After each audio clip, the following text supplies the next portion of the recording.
गुरु नानक जयंती यानी प्रकाश उत्सव इस बार 553वां प्रकाश उत्सव 8 नवंबर 2022 को मनाया जाना तय है। इतिहासकार ये बताते हैं कि 15 अप्रैल 1469 को यानी 15 अप्रैल 1469 को गुरु नानक देव जी का जन्म तलवंडी ननकाना साहिब में हुआ था और सहूलियत के दृष्टिकोण से कार्तिक पूर्णमासी को उनका जन्मोत्सव पूरे विश्व में धूमधाम से मनाया जाता है। इसी कारण इन्हें नानक भी कहते हैं और आज भी व्याप्त है आदि ग्रंथ यानी गुरु ग्रंथ साहिब के रूप में, जिनके संपादन का काम 5वें गुरु श्री गुरु अर्जुन देव जी ने किया था और संपूर्ण किया गुरु गोविंद सिंह जी ने, जिनका एक प्रति तख्त श्री हरमंदिर साहिब पटना में गुरु गोविंद सिंह जी के लिखाई के मूल मंत्र वाला पत्र आज भी स्मृति के रूप में उपलब्ध है और उनके ग्रंथ आज भी प्रेरणा स्रोत बने हुए हैं मानवता के। और गुरु ग्रंथ साहिब जी में मात्र सिख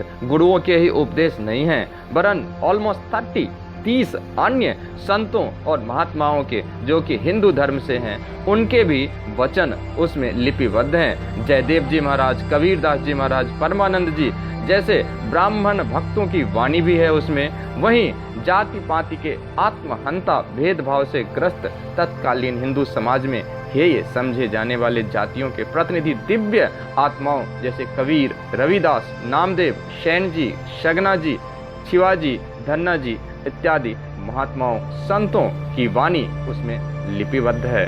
पांचों वक्त मानवता के परम गुरु गुरु नानक देव जी का लगाव परम ब्रह्म से कैसे हुआ, इसके पीछे भी एक अत्यंत दिलचस्प मान्यता है।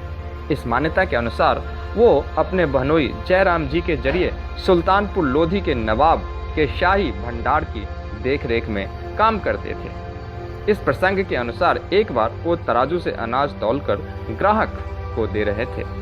गिनते गिनते जब वो 1 2 3 4 5 6 7 8 9 10 11 12 और 13 पे पहुंचे ही थे कि उन्हें कुछ अनुभूति हुई।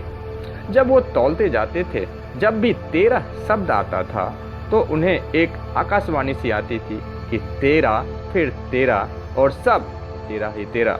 इस घटना ने उन्हें प्रेरित किया परम ब्रह्म की ओर जाने के लिए। तो ये छोटी सी घटना थी गुरु नानक देव जी के बारे में। उनके इन ग्रंथ से सीखिए, सिखाइए, जिंदगी को खुशहाल बनाइए। हर साल कार्तिक मास की पूर्णिमा तिथि को गुरु नानक जयंती का पर्व मनाया जाता है। इस साल ये पर्व 8 नवंबर को मनाया जाना तय है। इसमें आदि सनातन धर्म के सतनाम की शिक्षा देने वाले एवं सनातन संस्कृति के प्रमुख धर्म संस्कारों में से एक सिख संस्कृति कहती है कि गुरु नानक जयंती काफी महत्वपूर्ण है, क्योंकि इस दिन गुरु नानक देव जी का जन्म दिवस काफी धूमधाम से मनाया जाता है। तो आइए उनकी दी हुई 3 प्रमुख शिक्षा को ग्रहण करें और जिए अपने दैनिक जिंदगी में। ये 3 शिक्षा नाम जपो, कीरत करो और पान छको यह सिखों के कर्म से जुड़ी हुई है।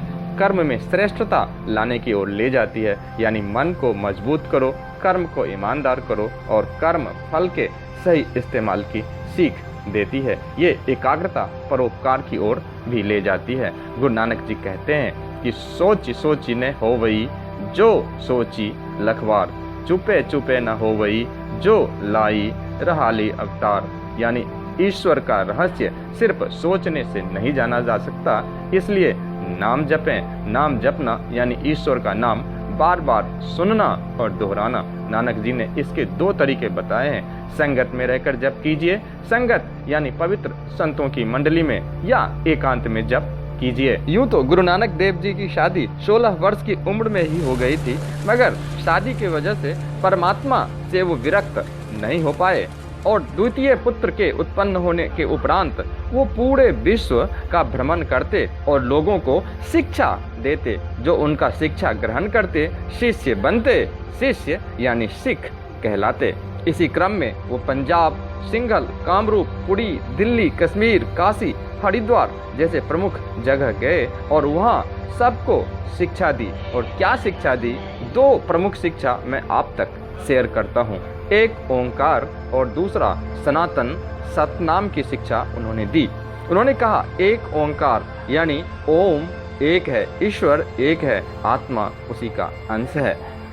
सतनाम उसका नाम ही सच है, कर्ता पूरक यानी सबको बनाने वाला है। अकाल मूर्त यानी निराकार है, निर्भव यानी निर्भय है, निर्वैर यानी किसी का दुश्मन नहीं है, अजूनी शैवम जन्म मरण से दूर है और अपनी सत्ता स्वयं कायम रखने वाला है।